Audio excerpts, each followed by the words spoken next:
Kita bilang Allah punya wajah, Allah punya tangan, Allah punya mata, tidak sama dengan kita. Ya. Kalau Allah bilang punya tangan, kenapa Anda protes? Kenapa awak protes? Kalau Allah punya tangan, kenapa apa salahnya? Kalau Allah tidak punya tangan lebih salah lagi.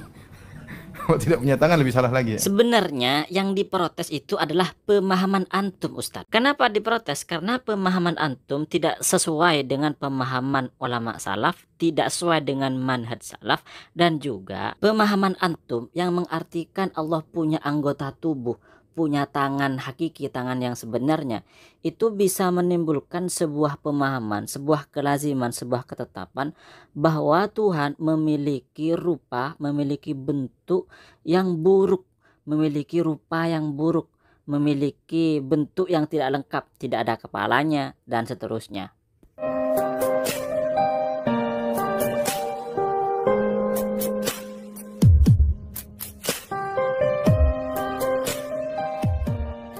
Assalamualaikum warahmatullahi wabarakatuh. Pada kali ini video kami akan kami mulai dengan sebuah pertanyaan kepada Ustadz Firanda. Ustadz, apakah Tuhan punya kepala? Sebagaimana dikatakan oleh Ustadz Firanda di awal video tadi, bahwa Tuhan punya anggota tubuh, punya wajah hakiki, punya mata hakiki, punya tangan hakiki. Maksud dari wajah, mata, dan tangan hakiki adalah wajah beneran, mata beneran, tangan beneran.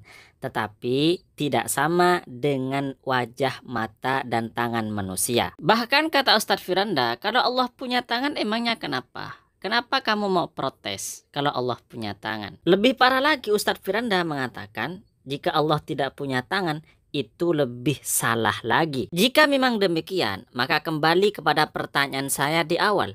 Apakah Tuhan punya kepala, wahai Ustadz? Konsep Wahabi di dalam masalah sifat-sifat Allah adalah apa yang ditetapkan oleh Allah, kita tetapkan. Sebenarnya walaupun aswaj ahlus sunnah wal jamaah tidak mengingkari sifat-sifat Allah yang dijelaskan di dalam Al-Quran maupun hadis. Hanya saja ahlus sunnah wal jamaah di dalam memahaminya menggunakan metode takwil dan metode tafwid.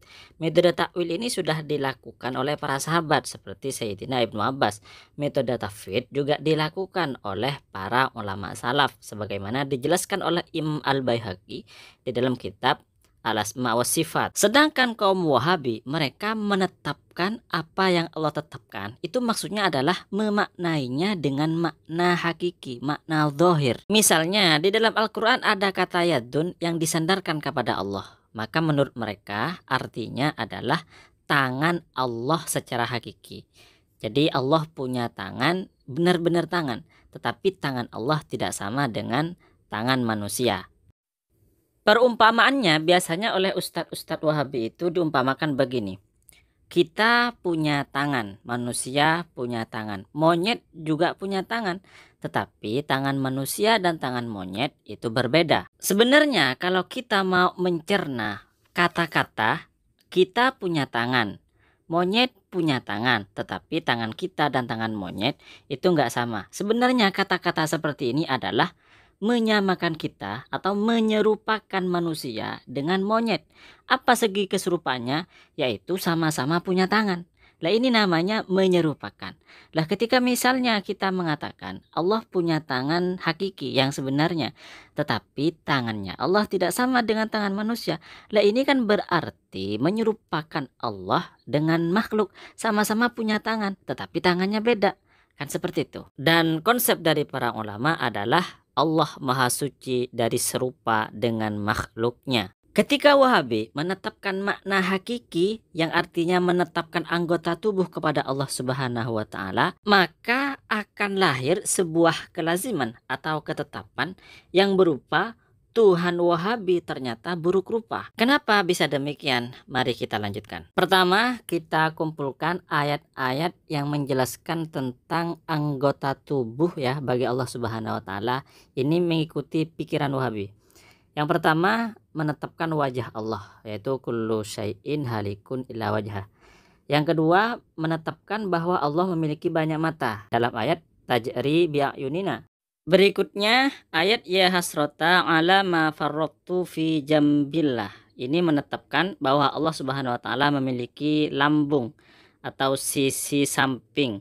Kemudian ayat berikutnya adalah mimma amilat aidina. Ini menetapkan Allah punya banyak tangan atau tangan-tangan. Pada ayat berikutnya wassamawatu matwiyatum biyaminih.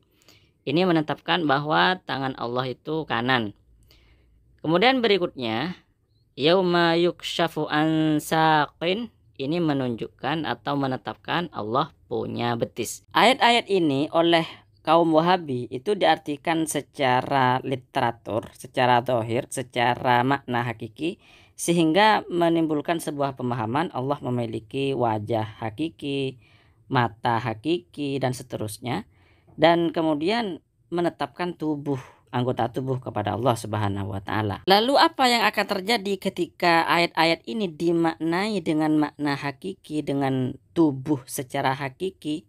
Maka seperti slide berikut ini. Jadi Tuhan Wahabi akhirnya menjadi rupanya ya, bentuknya seperti ini. Wajah, banyak mata, lambung, tangan-tangan, kanan semua, dan betis. Gak ada kepala, dan lain sebagainya. Ya Tuhannya cuma ini, cuma berbentuk ini. Kira-kira orang yang memiliki akal sehat mau nggak bertuhan kepada Tuhan yang bentuknya buruk rupa? Ya cuma wajah, banyak tangan, lambung, tangan-tangan, kanan, betis. Ya mungkin di dalam hadis yang lain ada, di dalam sebuah hadis ya ada kaki, ada kakinya. Tetapi nggak ada kepalanya. Ya Tuhannya cuma seperti ini. Nah, menurut akal sehat menerima enggak?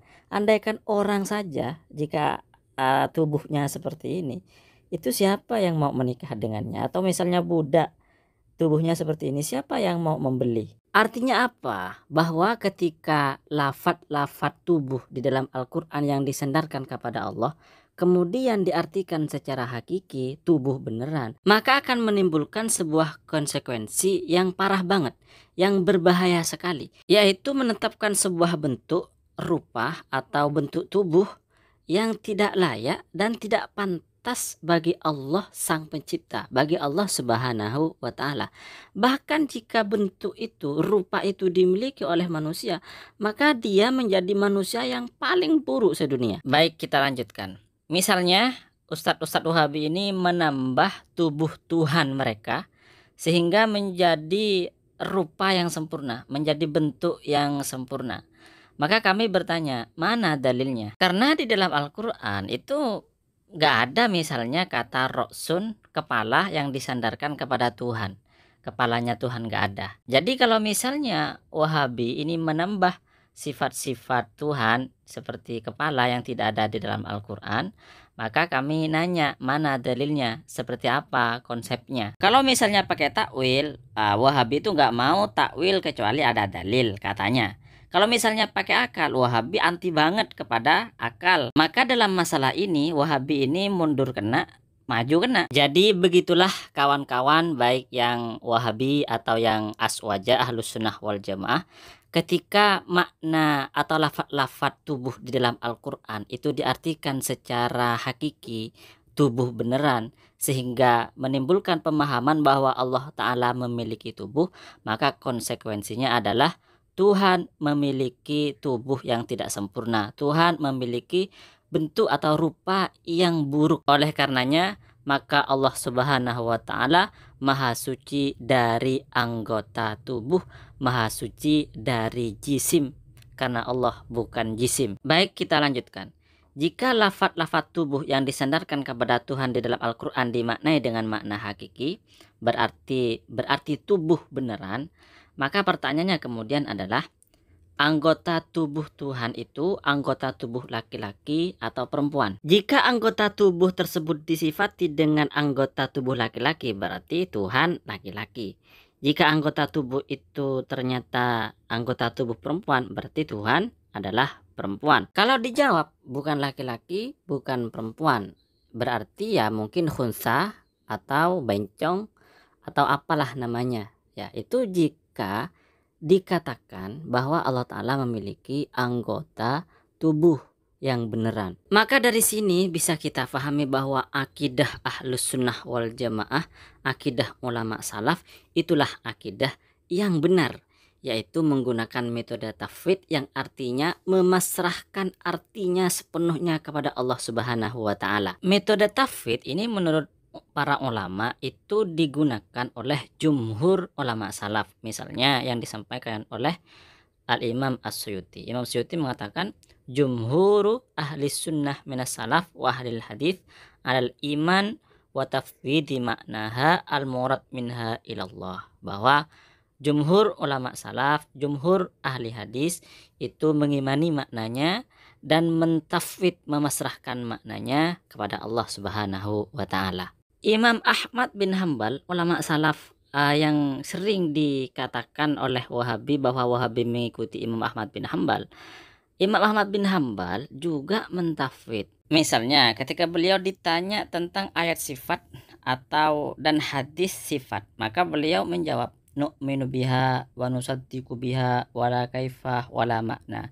Kami beriman kepada ayat tersebut dan kami membenarkan ayat tersebut. Wala kaifah, dan tidak ada kaifah dan tidak ada makna.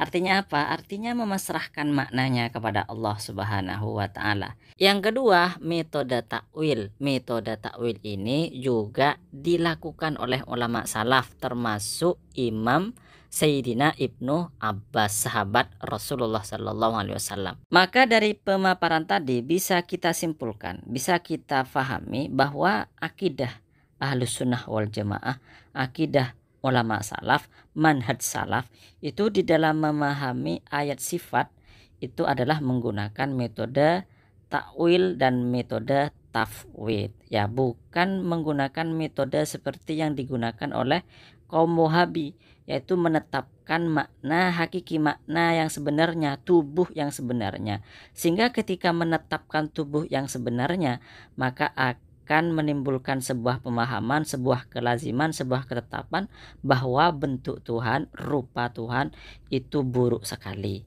karena ternyata tidak lengkap, gak ada kepalanya dan seterusnya. Tentu hal seperti ini, pemahaman seperti ini, bentuk rupa Tuhan yang seperti ini adalah tidak layak dan tidak pantas dinisbatkan kepada Tuhan Sang Pencipta. Artinya pemahaman Wahabi bukanlah pemahaman ulama salaf, bukan manhaj salaf, tetapi ya pemahaman Wahabi mirip dengan Mujassimah Musyabbihah. Terakhir, mari kita berdoa mudah-mudahan kita selalu berada di jalan Ahlus Sunnah wal Jamaah. Dari kami admin Najat Ngaji mengucapkan terima kasih banyak atas supportnya. Wassalamualaikum warahmatullahi wabarakatuh.